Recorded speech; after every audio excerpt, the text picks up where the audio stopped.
그러므로 그리스도 안에 무슨 권면이나 사랑의 무슨 위로나 성령의 무슨 교제나 긍휼이나 자비가 있거든 마음을 같이하여 같은 사랑을 가지고 뜻을 합하며 한 마음을 품어 아무 일에든지 다툼이나 허영으로 하지 말고 오직 겸손한 마음으로 각각 자기보다 남을 낫게 여기고 각각 자기 일을 돌볼 뿐더러 또한 각각 다른 사람들의 일을 돌보아 나의 기쁨을 충만하게 하라. 벌써 세 번째 주일이 다가오고 있습니다. 와, 2023년 지나간다. 송구영신 예배 드렸는데 훅훅 지나가는 것 같아요. 이제 벌써 셋째 주 수요일 오늘 예배 드리고 이제 셋째 주간을 주일을 맞이하게 되는데 우리는 하나님의 몸된 교회를 이끌고 가는 각자의 일꾼들이고 지체들이에요. 오늘 본문 짧게 있는 이 본문 말씀이지만 바울이 격려하는 것 같아요. 바울이 하나님이 기뻐하시는 참된 교회로 발전시켜 나가려면 우리가 어떻게 해야 될까? 그것을 빌립보 교회에 바울이 이 편지를 써서 격려하고 힘을 실어주는 거예요. 바울의 위치가 지금 어디 있습니까? 이 편지를 쓸 때 감옥에 갇혀 있는 상태예요. 자기 몸도 간수하기 힘든 상황에서 교회를 바라보고 걱정하고 또 교회가 성장하기를 바라면서 쓴 편지예요.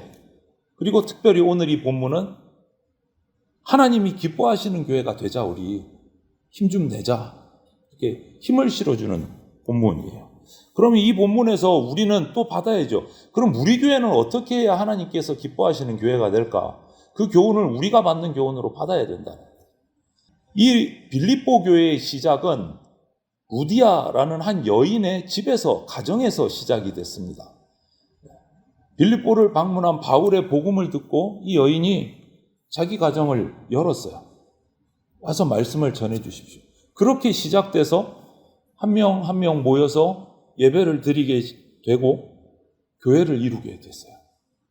그리고 이 빌립보 교회가 된 거예요.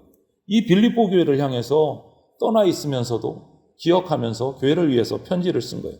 그런데 이 편지에 이 빌립보 교회가 하나님의 교회, 하나님이 기뻐하시는 교회가 되려면 어떻게 해야 될까?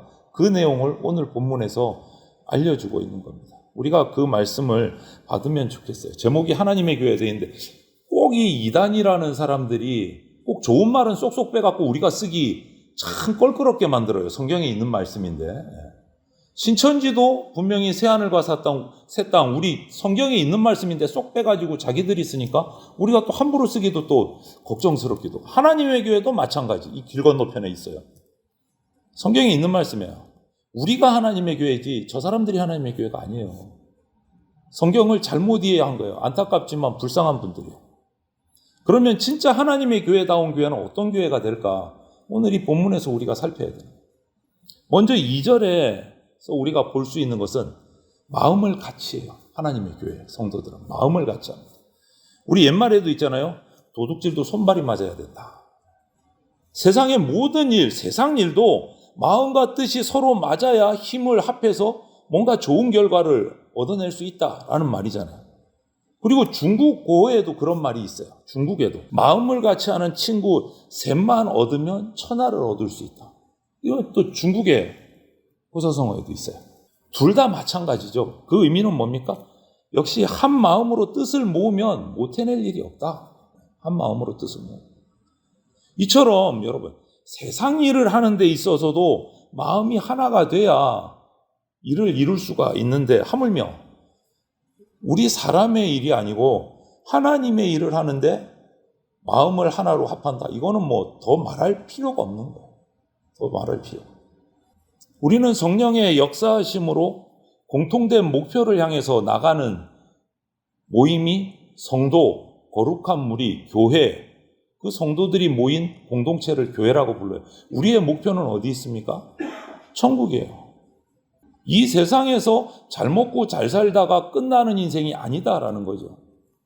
이 세상 이후의 세상, 내세까지 바라보며 살아가는 것이 우리 교회 공동체인데 그것을 놓고 보면 우리는 마음을 당연히 하나로 모아야 돼요.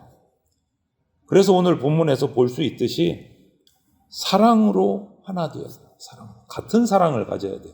같은 사랑. 예수 그리스도 안에서 같은 사랑. 이게 무슨 이야기냐? 너무나 잘 아시죠? 우리가 품는 사랑은 에로스적인 인간적인 사랑이 아니에요. 아가페의 사랑이에요. 아가페의 사랑은 예수 그리스도 십자가에서 우리에게 보여주신 사랑이에요. 조건 없는 사랑, 조건 없는 사랑, 먼저 주는 사랑, 먼저 주는 사랑. 자신의 목숨까지 희생해 주시고 그래서 우리를 죄에서 용서받도록 해주신 예수 그리스도의 사랑, 그 사랑 안에서 우리가 하나 돼야 된다라고 바울은 얘기하는 거예요. 보십시오. 1절에 그러므로 그리스도 안에 무슨 권면이나 사랑의 무슨 위로나 성령의 무슨 교제나 긍휼이나 자비가 있거든. 이렇게 해요. 마음을 같이하여 같은 사랑을 가지고 이렇게 표현을 합니다. 예수 그리스도의 사랑 안에서 마음을 같이해서 같은 사랑을 가지라. 이것이 하나님의 교회의 모습이에요. 또 한 가지 같은 마음을 가지라고 할 때는 같은 사랑, 두 번째는 뜻이 합해야 돼요. 2절에 뭐라 합니까? 같은 사랑을 가지고 뜻을 합하여 한 마음을 품어. 이렇게 되어 있어요. 앞에서 잠시 말씀드린 것처럼 뜻을 합한다라는 것은 정말 중요한 의미가 있어요. 뜻을 합한다. 앞에 우리나라 속담처럼 도둑질의 뜻을 합하는 게 아니고 도둑질도 그 정도는 돼야지 해먹는다라는 말이죠. 그런데 마태복음 18장 19절에 보면 이런 말씀이 있어요. 예수님께서 너희 중에 두 사람이 땅에서 합심하여 무엇이든지 구하면 하늘에 계신 내 아버지께서 그들을 위하여 이루게 하시리라. 이렇게 말씀하셨어요.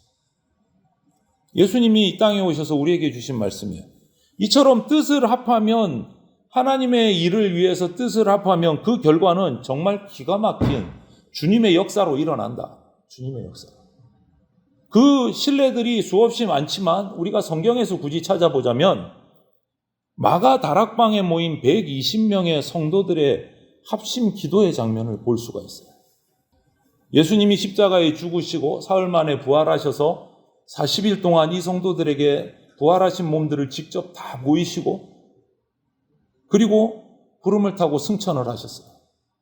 그 올라가실 때 주신 말씀이 내가 올라가고 나를 대신해서 보혜사 성령을 보내줄 것이다. 그때까지는 흩어지지 말고 모여서 기도하라 말씀하셨어요. 마가의 다락방에 모여서 기도합니다. 120명이 모였어요. 언제 올 줄 모르는 보혜사를 기다리면서 성령님을 기다리면서 기도합니다. 믿고 기도한 거예요. 보내주신다고 약속하셨기 때문에. 마음을 합해서 뜻을 모아서 간절히 기도한 거예요. 간절히. 왜 기도했을까요? 죽기 싫어서요. 예수님이 부활하신 것을 훔쳐갔다 여러 가지 그냥 억측을 갖다 붙여서 제자들이 거짓말하고 있다. 예수님의 시신을 훔쳐다가 어디 숨겨놓고 부활했다고 거짓말하고 있다. 그래놓고 못 찾겠도록 승천했다라고 거짓말하고 있다. 이제 기독교인들은 다 잡아 죽여라.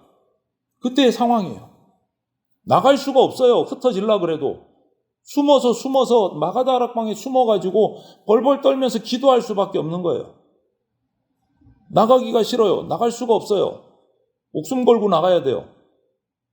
그런데 여러분, 예수님을 향한 사랑으로 뜻을 합해서 기도했어요. 그리고 성령이 오셨어요. 성령을 경험한 이 120명의 성도들의 모습이 어떻게 바뀌었을까요? 계속 쭈그러져서 다락방 구석에 처박혀서 기도만 하고 있었을까요? 아니요. 성령을 뜻을 합해서 기도하고 성령을 받은 그 다음에 그들은 모여있지 않았습니다. 밖의 환경은 똑같이 변한 게 없어요. 예수 믿는 자를 죽이려고 하고 있었어요. 하나도 변하지 않았어요, 환경은. 그런데 성령을 받고 나서 이들이 변했어요. 숨어있지 않고 나갑니다. 환경은 하나도 바뀌지 않았는데 나가서 복음을 외치기 시작했어요. 어떻게 됐을까요? 교회는 망했을까요? 로마 군사들에게 그 유대 율법주의자들한테 다 잡혀 죽고 망했을까요? 그때 망했으면 대전장로교회는 없어요, 지금. 수많은 교회 십자가는 이 땅에 없어요. 그때 다 잡아 죽였습니다. 왜 그랬을까요? 안 죽었거든요. 순교한 사람도 있고 살아남아서 교회를 세운 사람도 있고 치열하게 영적 전투를 하면서 복음을 전하고 그 가운데 그 복음을 듣고 돌아오는 영혼들이 수없이 일어났어요. 그 영혼들을 거쳐서 복음이 전파되고 지금 대한민국 땅에 들어왔고 오늘 대전에 내동에 대전장로교회가 서 있는 거예요. 여러분, 그 오순절에 마가다락방에 성령의 역사가 응답되어서 그들이 마음을 합해서 기도할 때 성령의 능력을 받게 되고 두려움을 물리치고 세상으로 나가서 복음을 전하는 그리스도의 증인들이 되었어요. 그때 교회가 세워졌어요. 그리고 그들의 모습을 보면서 전부 다 무서워서 도망갔느냐? 아니요. 초대교인들의 그 아름다운 모습들을 보면서 나도 저 사람들처럼 살고 싶어. 수많은 사람들이 스스로 교회로 들어왔다라고 기록하고 있어요. 오늘을 사는 저와 여러분들 그리스도인에게도 이와 같이 마음을 뜻을 주의 사랑 안에서 하나로 모아서 기도함으로 성령의 열매를 우리가 맺어야 됩니다. 그것이 하나님의 교회를 이루는 바울 사도가 우리에게 마음을 같이 하라라고 가르쳐준 비결 중에 하나예요. 또 한 가지는 3절 하반절에 보면 자기보다 남을 낮게 여기라. 겸손은 기독교의 가장 큰 미덕이죠. 우리 그리스도인 생활의 열매가 겸손이라고 보시면 될 정도예요. 우리가 나보다 남을 더 이렇게 좋게 여기고 낮게 여긴다. 이 말은요, 겸손의 한 표현이고 타인의 어떤 은사, 소질, 달란트를 인정해 주는 거예요. 박수 쳐 주는 거예요. 격려해 주는 거예요. 나는 못하는데 네가 해 삐지는 게 아니고 시샘하는 게 아니고 더 박수 쳐주고 격려해주고 높여주는 거예요. 우리 각자에게는요 다 다른 은사가 주어졌어요. 그런데 그 은사를 발견하고 제대로 쓰는 분도 있고 그 은사를 발견하고 자기만을 위해 쓰는 사람도 있고 그 은사를 발견하지 못하고 평생을 허우적거리다가 끝내는 분도 있어요. 여러분 어느 쪽을 택하시겠습니까? 어떤 사람에게는 목회자예요. 어떤 사람에게는 교사, 음악가, 문학, 법률, 사업가 등등등등 여러 가지 예체능의 방면에 수없는 은사들이 있어요. 오늘도 감사하고 아까 깜짝 놀랐잖아 나오다가 사랑이 와갖고 이게 꽃을 꽂아주고 있었어요. 너무 감사하고. 근데 꽃 꽂주는 것도 감사한데 같이 예배하는 게 더 감사해요. 하여튼 우리에게 이런 다양한 은사들을 주셨어요.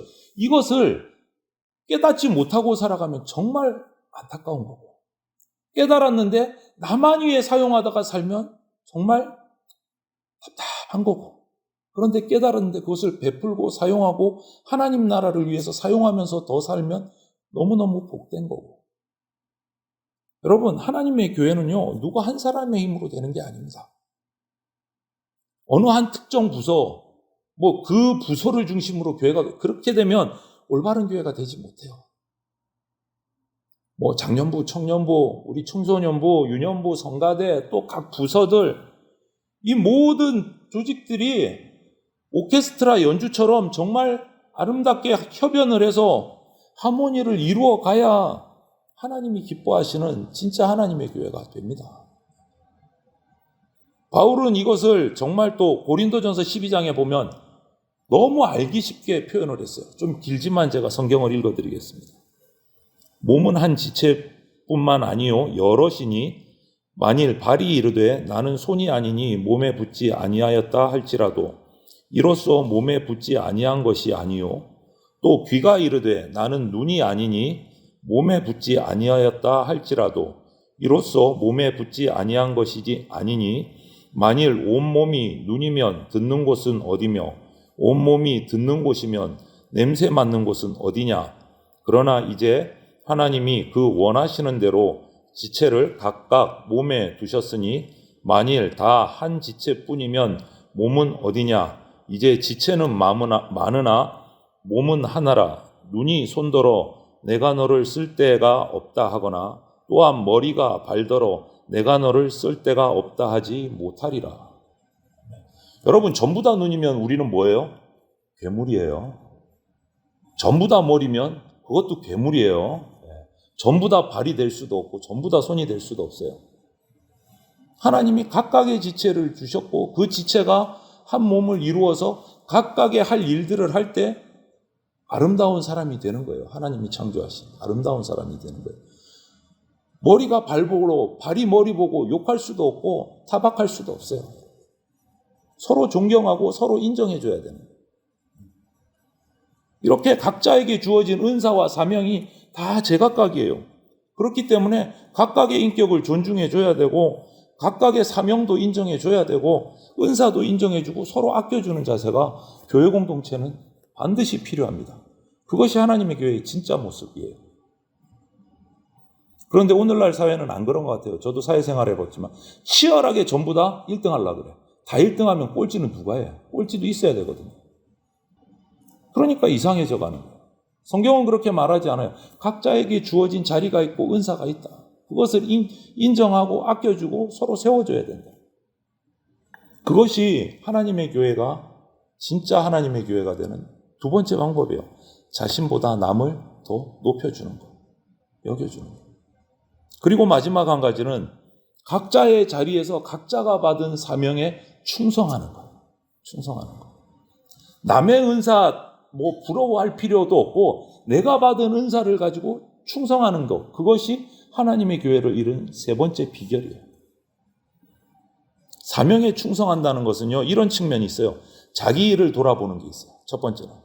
먼저 내가 맡은, 내게 주어진 일에 최선을 다해야 돼요. 충성해야 돼요. 자기 일을 돌보지 않는 거는 뭐가 됩니까? 직무유기예요. 옛말에도 먼저 자신을 다스리고 가정을 다스릴 줄 알아야 천하를 다스릴 수 있다 그랬어요. 마찬가지로 내게 주어진 일에 충성하지 못하는 사람이 어디 그냥 오지랖이라고 옆에 다른 사람 일들 참견하고 잘 될 수가 없는 거예요. 이처럼 자신의 일에 충실하는 것이 하나님의 교회를 이루어가는 척도가 될 수 있어요. 성도 각자 한 명 한 명. 그리고 또 하나 충성한다는 것은 그 다음에 지체들을 돌아보는 거예요. 자기의 일을 완수한 사람은요, 당연히 지체들을 돌아봐야 돼요. 돌아볼 줄 알아야 돼요. 그런데 내일 다 했으면 끝났어. 네 일은 네가 하고 내 일은 내가 하고 그러면 하나 되는 거야. 내 할 바 아니야. 이런 사고방식은요, 그리스도의 마음을, 그리스도의 사랑을 본받는 우리 그리스도인의 마음이 아니에요. 지극히 개인주의적인 잘못된 생각이에요. 이것은 내 이웃을 내 몸과 같이 사랑하라 라고 우리에게 주신 그 예수님의 새 계명하고는 정반대로 나가는 마음 자세예요. 내 할 일만 하고 너는 너 일하고 내 할 바 아니야. 예수님이 주신 이웃사랑의 계명과는 정반대로 나가는 거예요. 지체를 돌아보는 거는요, 그리스도의 사랑을 실천하는 겁니다. 아름다운 그리스도인의 열매입니다. 돌아보는 것은. 신앙이 연약하거나 낙심한 지체들을 위해서 기도해주고 권면해주는 거 반드시 우리 성도들이 해야 돼요. 그것이 하나님의 교회 가운데 나타나야 됩니다. 그럴 때 하나님의 교회가 정말 건강하게 아름다운 모습으로 세워져 갈 수 있는 겁니다. 오늘 이 빌립보 교회를 향한 바울의 이 말씀을 우리가 다시 한 번 더 꼭 기억하면 좋겠습니다. 하나님의 교회를 진짜 바르게 세워가려면 어떻게 해야 할 것인가? 꼭 기억하십시오. 첫 번째, 마음을 같이 한다. 두 번째, 나보다 남을 지체들을 더 높여준다. 낮게 여긴다. 세 번째, 내가 맡은 사명에 충성을 다하고 지체들을 돕는다. 이것이 하나님의 교회 지체들이 갖추어야 될 덕목이에요. 이때 오늘 본문 마지막 절을 보면 이렇게 할 때 바울의 기쁨이 충만해지고 주님을 기쁘시게 해드릴 수 있다. 똑같습니다. 우리에게 주어진 2024년 이 한 해도 우리 대전장로교회 지체들도 저를 비롯해서 모두가 주님의 일을 하는 이런 세 가지 덕목을 기억하면서 바른 자세를 가지고 우리가 한 해를 또 살아가셔서 주님을 기쁘시게 하는 우리 대전장로교회 세워질 수 있도록 그렇게 우리가 함께 섬기고 그렇게 살아가기를 바라고, 그때 우리 가운데 필요한 것들은 내가 채우지 않아도 하나님이 채우실 줄로 믿습니다. 우리는 하나님의 사역을 하고 하나님은 우리를 챙겨주십니다. 내가 챙기는 게 완벽하겠습니까? 하나님이 챙기시는 게 완벽하겠습니까? 네. 여러분, 이 하루 또 이 한 해 주님과 함께 동행하면서 서로를 높여주고 서로를 챙겨주고 서로를 위해서 권면하며 자기 은사대로 그 자리에서 최선을 다하는 그런 복된 성도들 다 되시기를 주님의 이름으로 축원을 드립니다. 아멘.